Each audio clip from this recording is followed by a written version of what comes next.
And then the third kind of tripod-based I wanted to go over is time lapse. Now, what you're going to do here is you're going to create a movie based on potentially hundreds of short exposures. I've taken as many as 600 exposures to put together a time lapse. You kind of use the same type of consideration for the time lapse exposure that you do for your Milky Way in the landscape. Kind of that 250 rule. You want the stars to be sharp. You want to get your ISO up. Again, this is going to be a movie, so I don't sweat the noise a whole lot with this. I can push the ISO a little bit harder since it's going to be in a movie format.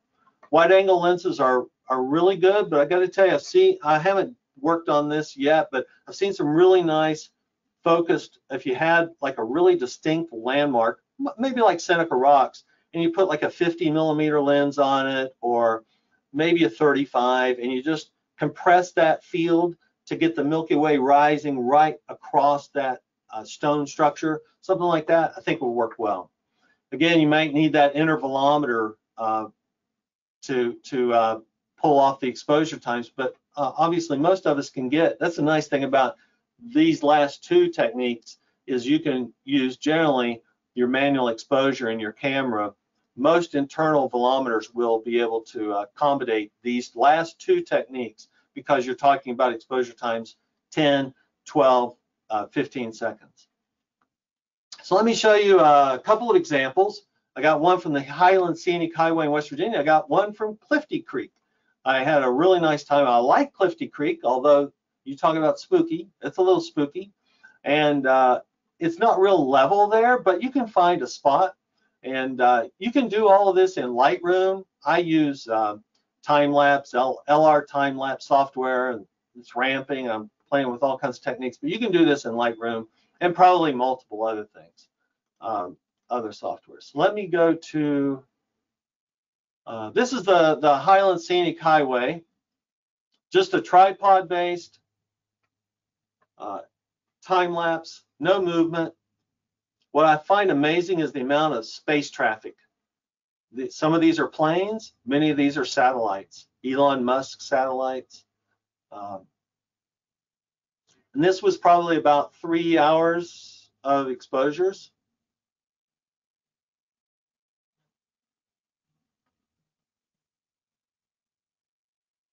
And then the moon came up at about 2:30 a.m.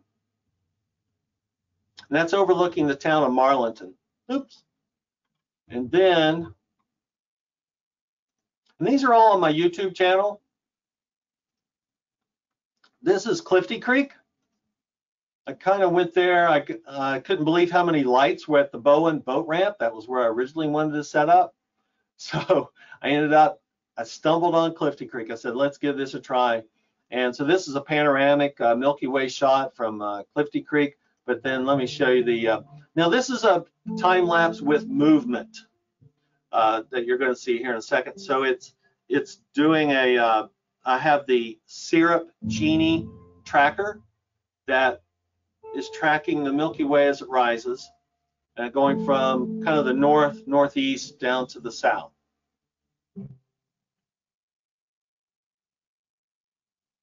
So that's a different level of complexity, is adding that motion to it.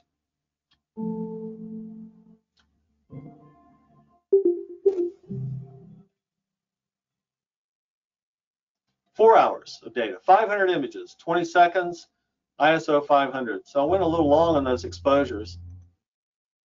And again, all of those are at my YouTube channel.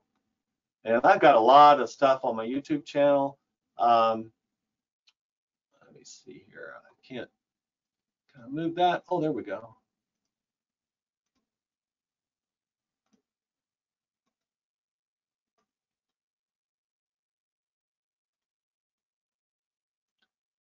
So if you go to my channel and just sort on videos, I have one that you might really like. It's called I just did this one, the Astronomical Fine Art Print Review, aluminum prints from Bay Photo. I'd never used aluminum print, so I just did a little bit of a print review of those.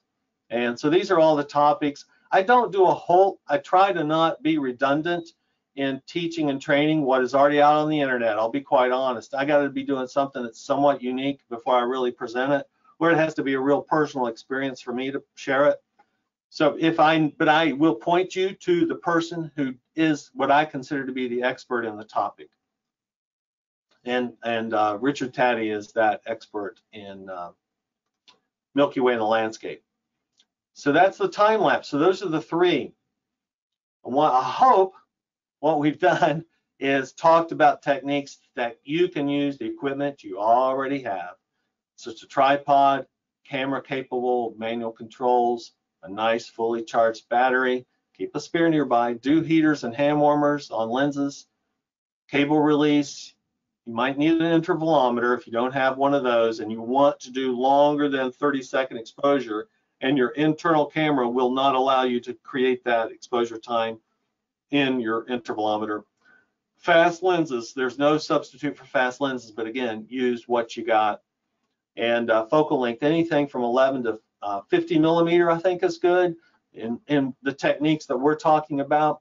And we just need your time under the stars, your time of being creative, your time in post-processing, all that. And I actually have one, software. Many of these, almost all of these can be done in Lightroom. We've talked about Sequator. It's free for Windows, your night sky stacking and freezing the foreground. Starry Landscape Stacker for the Mac, though, is $40. There might be another software out there, but I'm not aware of one. Photoshop can do most of these techniques. I'm pretty confident whatever you're currently using right now, you could use for a lot of these techniques. Now, here's a technique I haven't used, but I like it a lot, and it's less taxing on your lens. And I'm going to show you an example, and again, this comes from Richard Taddy. I have not tried this. The foreground object in focus with the Milky Way or stars defocus. Let's bring, Pam's great at this. She's great at macro photography. Bring those macro photography skills into the nightscape. So, and use that nightscape bokeh and light paint your foreground objects. So let's take a look at that. Where is he? Here we go. Let me show you one of my favorite examples of his. I think this is a great example. It's just an old lantern on an old wooden fence post and barbed wire, and you got the Milky Way out of focus back here. I love that. I think that's a great technique to consider in using, and I highly encourage you to pursue that. It doesn't put a whole lot of pressure on your lens because who cares how well it handles the stars? We're going to defocus them all anyway. So shoot it wide open, and as long as you got your hyperfocal distance, you know how to work all that to your object here. Give it a try. I think he doesn't have a whole lot of those examples, but that was his best. But this is his website, and I encourage you to check him out. He's a great teacher and instructor. And that is it for my formal presentation, Pam.